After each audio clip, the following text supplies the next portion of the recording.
السلام عليكم ورحمة الله. إن أعجبكم الفيديو فسجلوا لنا إعجابا واشتراكا في القناة وتفعيل الجرس ليصلكم كل جديد، وبارك الله فيكم.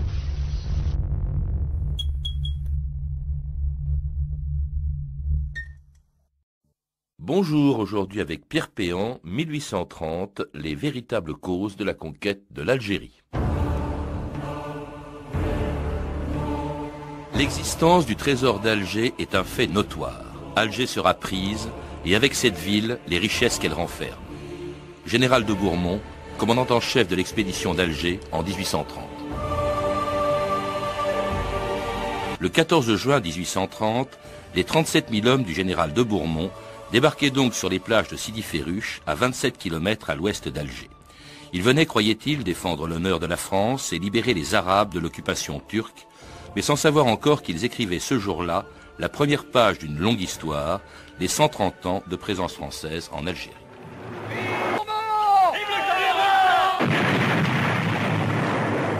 Pierre Péan, bonjour.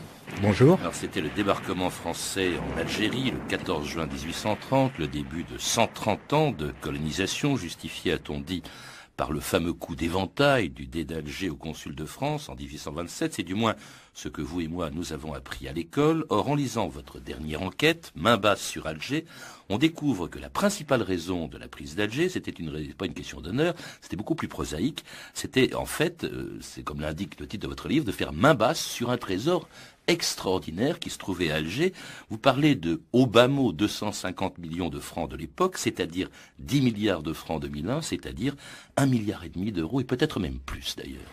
Oui, c'était ce que j'essaie de montrer, c'est que c'est une opération de politique intérieure. Il y avait une contestation très forte, il fallait beaucoup d'argent, et on a été faire un hold-up. Un hold-up que j'estime, si on prend tout, l'or, les bijoux, l'argent, les pièces de canon, tout, grosso modo, de au moins 4 milliards d'euros. Jusqu'en 1819-1820, la principale ressource de la Régence, c'est effectivement ce qu'on appelle les prises barbaresques. Tout simplement, ce sont des corsaires qui, au nom du djihad, rançonnent, pillent tous les bateaux qui sont des bateaux chrétiens. Non, et c'est ça la source de l'argent, plus, et on y reviendra sûrement, le blé de la Mitidja. Alors c'est pas la source, en tout cas, puisque c'était fini, vous le dites depuis un certain temps, c'était pas l'origine de l'intervention française. Mais on l'a dit quand même. Oui. Hein, ouais. Mais alors l'origine de l'intervention française, ce qu'on a surtout dit, c'était le fameux soufflet, le fameux coup d'éventail donné par le dé d'Alger au consul de France en Algérie. Mais on oublie toujours de dire aussi que une des raisons de ce coup d'éventail, qui était offensant bien sûr pour la France, c'était que la France était endettée auprès de la Régence. Elle devait de l'argent au dé. C'est effectivement une histoire de fric, là aussi. C'est tout simplement que l'Algérie, enfin la Régence, avait fourni les armées, l'armée d'Italie et l'armée d'Égypte en blé. Et la France n'a pas honoré, n'a pas payé complètement. Et ça se situe autour de 1800. Et régulièrement, le dé d'Alger réclame l'argent. Et donc, il y a déjà un premier règlement en 1802, mais qui n'est pas appliqué. Et finalement, un traité en 1819, et là, tout semble... On réduit la dette de 7 millions, mais malgré ça, en 1827 encore, le dé d'Alger n'a encore rien touché. Ah donc, un coup d'éventail au consul de France. Oui, parce que le consul de France s'est mis l'argent dans les poches. Aussi, c'était vraiment affreux, c'est sordide votre histoire, la Pierre Péan. Alors, coup d'éventail, ouais. Pour venger son honneur, dit-on, on décrète un blocus d'Alger, la France bloque le port d'Alger, puis comme ça suffit pas, il y a une expédition qui va se préparer, aussi pour des raisons politiques. Vous évoquez la politique intérieure, Pierre Péan, c'est vrai qu'à l'époque, peut-être que Charles X a eu envie de redorer un peu son blason, parce que sa monarchie, son système monarchique, est très contesté par une opposition qui fait des progrès. Tout va mal pour Charles X, et donc en 1829, il veut revenir tout simplement à ce qu'était avant 1789, à une monarchie absolue, et il nomme le plus impopulaire de tous les gouvernements, c'est-à-dire Polignac, Bourmont, d'Ossez et d'autres, mais surtout Bourmont, tout un symbole. On y reviendra, Pierre Péan, mais vous dites aussi que comme des élections sont prévues, cet argent du trésor d'Alger lui aurait servi à corrompre les électeurs. C'est ce qui est prévu. Il y a des élections qui sont prévues, je crois, le 28 juin ou le 23 juin et le 3 juillet 1830. Toute la conception de l'opération est faite en fonction des élections. Il n'y a plus d'argent dans les cassettes, il faut tout simplement de l'argent pour corrompre les consciences et essayer, et de toute façon le roi dit que s'il n'y arriverait pas, c'est des ordonnances qui gouvernement. Mais l'argent d'Alger, la conquête d'argent, c'est pour corrompre. Et c'est la raison pour laquelle, quelques jours, même un mois avant ces élections, eh bien, la flotte française quitte Toulon au mois de juin, et les 37 000 hommes du général de Bourmont débarquent donc le 14 juin à Sidi Ferruche, où Bourmont installe son état-major. Messieurs, il faut enfoncer les lignes ennemies, prendre Staweli et marcher sur Alger. Donc il part effectivement avec son argent personnel, mais l'essentiel de l'argent est dans les caves, sous le divan. Le divan, il faut rappeler ce que c'est. C'est là où il siège, c'est là où à la Casbah. Ouais. À la Casbah où il exerce son pouvoir. Et là, il y a des caveaux énorme, et cet argent-là, il n'en a pas la maîtrise. En fait, c'est le trésor, comme il y a le trésor de France, comme il y a le trésor d'Angleterre, c'est donc le trésor de la Régence. Et donc c'est ça qui va être que les Français cherchent. Ils en connaissent l'existence, ils en connaissent grosso modo le montant. Ils l'ont toujours minimisé, mais ils en connaissent le montant. Et là, donc, dès le premier jour, la première chose que fait Bourmont et les militaires, c'est d'aller sous le divan et donc d'essayer de trouver ce qu'il y a. Et donc cet argent, c'est énorme. C'est déjà grosso modo 62 tonnes d'or et 241 tonnes d'argent, plus les bijoux, les pierreries, les diamants. Or, si on revient sur les livres d'histoire, aujourd'hui, on dit qu'il y a eu 50 millions de l'époque qui sont arrivés vers le trésor français. La réalité, c'est qu'il y avait dans le trésor, au minimum, le trésor proprement dit, au minimum 5 fois plus. Mais alors c'est là où votre enquête a été difficile, c'est parce qu'en fait on ne sait pas très bien ce qui s'est passé. Bourmont nomme une commission des finances le premier jour, à laquelle on doit remettre en principe les clés du trésor. Elle est chargée d'estimer ce trésor. Il y a 3 commissaires qui d'ailleurs vont s'en mettre plein les poches, mais ça n'empêche pas dès le premier jour le pillage. On ne sait pas très bien ce que ça devient, qui vole qui vole quoi, qui met dans ses poches ce trésor, Pierre Péan. Alors, déjà, la rumeur arrive très rapidement à Paris. C'est un des généraux qui s'appelle Loverdo, qui écrit d'abord à sa femme, puis qui écrit à Polignac, comme quoi il y a des choses abominables qui sont en train de sont en train de se passer. Et puis donc il y a donc un changement de régime très rapidement. Louis-Philippe prend le pouvoir et veut savoir si ces rumeurs. Alors on y reviendra, mais justement, changement. Alors, ce qu'il y a d'extraordinaire, c'est la coïncidence entre la prise d'Alger et la chute du régime de Charles X. Parce que Charles X apprend avec du retard, au mois de juillet, que le 5 juillet, Bourmont s'est emparé d'Alger, mais à ce moment-là même, au lieu de il cherche à se servir de cette victoire, d'abord, pour redorer son blason, c'est ce que vous disiez, mais en même temps, tout le monde s'en fout complètement à Paris de ce qui se passe à Alger. On s'en est toujours foutu. Je veux dire, la prise d'Alger, il faut bien s'imaginer qu'il y a une grave crise politique, et on peut parler d'Alger comme on veut. Ce qui intéresse, c'est ce qui se passe à Paris, ce qui se passe en France. Donc, pour revenir au trésor, donc il ne servira effectivement à rien, même puisque l'objet c'était donc de corrompre, cet argent ne servira pas à corrompre, puisque au fond, très rapidement, compte tenu des délais de communication, très rapidement, quand on sait, il est évidemment déjà trop tard. Ah, effectivement, le 27 juillet commence la première des 3 glorieuses, les 3 jours pendant lesquels Charles X est renversé. Emmenez un trésor avec moi, ce qui est vrai, mais vous ne le verrez pas.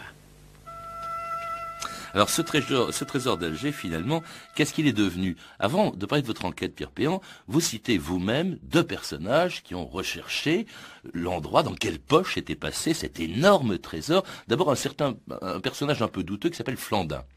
Donc Flandin. Ça c'est à l'époque. Alors il y a Clausel est nommé donc en remplaçant de Bourmont, et immédiatement crée une commission d'enquête pour savoir, en fait, pour vérifier les rumeurs. Où est passé cet argent? Est-ce qu'il y en avait beaucoup plus?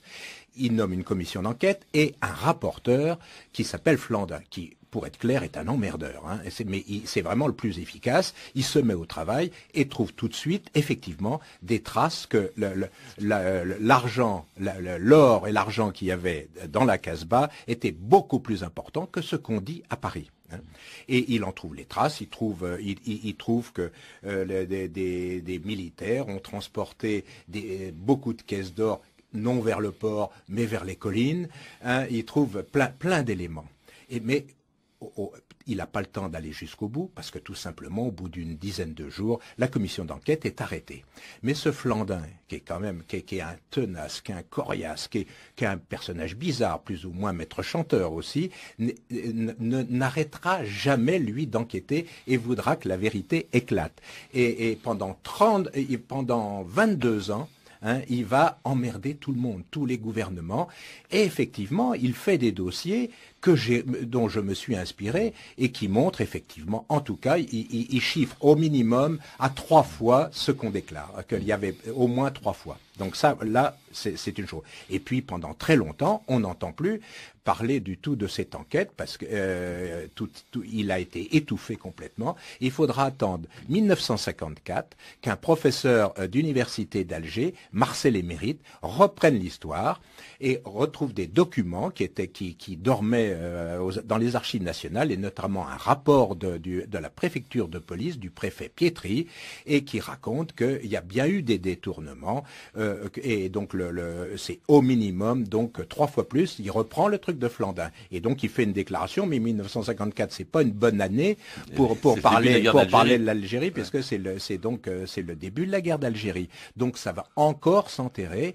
Et lui était, il faut le rappeler, pour l'indépendance de l'Algérie. Et il était pour l'indépendance d'Algérie. Enfin, mal vu par ses collègues d'Alger. Mal vu par tout le monde, oui. Alors, vous avez repris en quelque sorte la succession d'Emery, et j'aimerais savoir quelles sont vos conclusions. La moitié de votre livre, c'est là-dessus, au fond, où est passé cet argent. Alors, je voudrais qu'on prenne un par un ceux qui en ont bénéficié. D'abord, vous dites l'État français, ce qui peut paraître naturel. Alors, je précise donc juste avant que j'ai trouvé des nouvelles sources, toutes nouvelles sources, et notamment en Angleterre, par le fameux consul Saint John, le consul d'Angleterre, qui était l'ami du lait. Et donc là, j'ai trouvé énormément de dossiers, puis d'autres. Alors, quels sont ceux qui en ont bénéficié? D'abord, les militaires, hein, pour des raisons strictement personnelles. Hein. Je pense à Denier, qui avait des dettes énormes avant de partir en Algérie, qui non seulement les a remboursées, mais s'est financé un hôtel particulier, un train de vie absolument incroyable. Donc, voilà, il y a un certain nombre de militaires qui s'en sont mis dans les poches comme ça. Hein.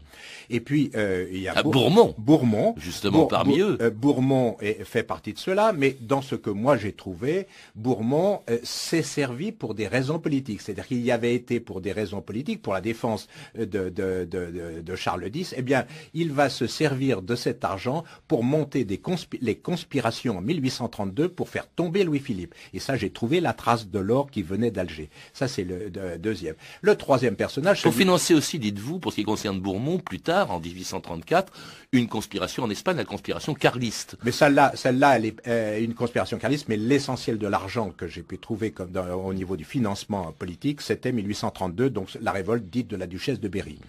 Ensuite, il y a Louis-Philippe, hein, qui vient d'arriver au pouvoir. Qui vient d'arriver au pouvoir et qui s'en est pris probablement la plus grosse partie. Hein, probablement, donc, 2 fois ce qui est arrivé officiellement dans le trésor de la France. Et pourquoi? Pour des raisons politiques? Tout simplement pour lui aussi, pour sa poche, hein, pour ses poches.